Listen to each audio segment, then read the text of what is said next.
Hello, good morning, praise Lord. இன்றைக்கும் இந்த புதிய நாள் உங்களை பார்க்க ரொம்ப சந்தோஷம். கர்த்தர் பெரியவர், பெரிய காரியங்களை நம்முடைய வாழ்க்கையில் செய்கிறார். அவரை போல ஒரு சிறந்தவர் நம்முடைய வாழ்க்கையில் யாருமே இருக்க முடியாது. சிறப்பான காரியங்களை நம்மளுக்காக ஆயத்தம் பண்ணி அதை நாம் அனுபவிக்கும் வரைக்கும் தேவன் நம்மை கைவிடாமல் அவருடைய கிருபையை கொடுத்து நம்முடைய வழி நடத்தி கொண்டே இருப்பார். இன்றைக்கும் அப்படிப்பட்ட ஒரு கிருபையின் இந்த நாளாக இருக்கிறதுக்காக நன்றி செலுத்துவோம். 2 கொரிந்தியர் 9 11-12 வசனங்கள் எப்படி படிக்கிறோம்? தேவனுக்கு எங்களால் ஸ்தோத்திரம் உண்டாவதற்கு ஏதுவாய் இருக்கும் மிகுந்த உதாரண குணத்தினாலே நீங்கள் எவ்விதத்திலும் சம்பூர்ணமுள்ளவர்களாவீர்கள். இந்த தர்ம சகாயமாகிய பணிவிடை பரிசுத்தவான்களுடைய குறைவுகளை நீக்குகிறதும் அல்லாமல் அநேகர் தேவனை ஸ்தோத்தரிப்பினாலே சம்பூர்ண பலன் உள்ளதாயும் இருக்கும்.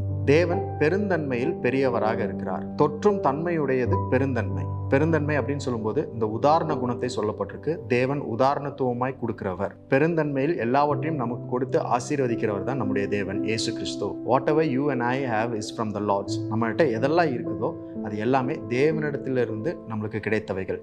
தேவனுடைய பெருந்தன்மையில் உதாரணத்துவத்தில் நம்மளுக்கு கிடைத்தது தான் எல்லாமே.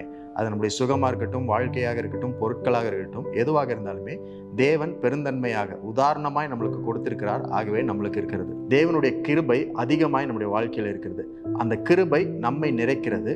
நம்மை நிறைத்து நிரம்பி வழிகிறது. நிரம்பி வழிந்து சென்று பிறரை நிரப்புகிறதும் அவருடைய கிருபை தான். ஆகவே நம்மை ஆசீர்வதிக்கிறதும் நம் மூலமாக பிறரை ஆசீர்வதிக்கிறதும் தேவனுடைய கிருபை தான். தேவன் உதாரண குணம் உள்ளவராக இருக்கிறார். ஆகவே அந்த தன்மை நம்மையும் தொற்றி பிடித்து உள்ளது.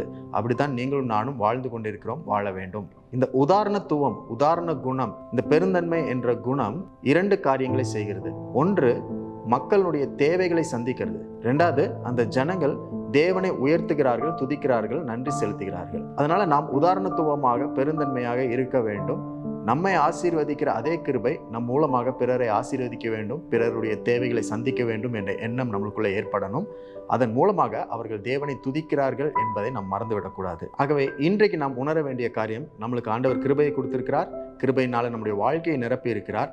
நிரம்பி வழிகிற ஆசீர்வாதத்தை கொடுத்திருக்கிறதுக்கு காரணம் என்னன்னா, அதன் மூலமாக பிறர் நன்மை அடைய வேண்டும், பிறருடைய தேவைகள் சந்திக்கப்பட வேண்டும். அதன் மூலமாக அவர்கள் தேவனை துதிக்க வேண்டும், உயர்த்த வேண்டும் என்ற எண்ணம் நம்மளுக்குள்ளே ஏற்பட வேண்டும். தேவன் பெருந்தன்மையில் பெரியவராக இருக்கிறார். அதை போல உங்களையும் என்னையும் பெரியவர்களாக மாற்றி இருக்கிறார். அவரை போலவே நீங்களும் நானும் அநேகருடைய வாழ்க்கையின் தேவைகளை சந்திக்கிறவர்களாக இருக்க வேண்டும். அதற்கு என்ன செய்ய வேண்டும் என்றால், நம்மளுக்கு கொடுக்கப்பட்டிருக்க கிருபையை நம் மூலமாக பிறருடைய வாழ்க்கையை போய் சந்திப்பதற்கு நாம் நம்மை விட்டு கொடுக்க வேண்டும். உதாரணத்துவமாக இருக்க வேண்டும்.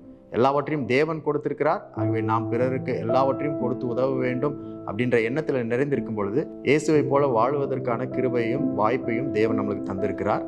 அதை பயன்படுத்தி கொள்ள வேண்டும். இன்றைக்கும் அப்படிப்பட்ட ஒரு பெரிய நாள், சிறந்த நாள் ஆண்டவர் நம்மளுக்கு கொடுத்திருக்கிறார். அதற்காக அவருக்கு நன்றி செலுத்துவோம்.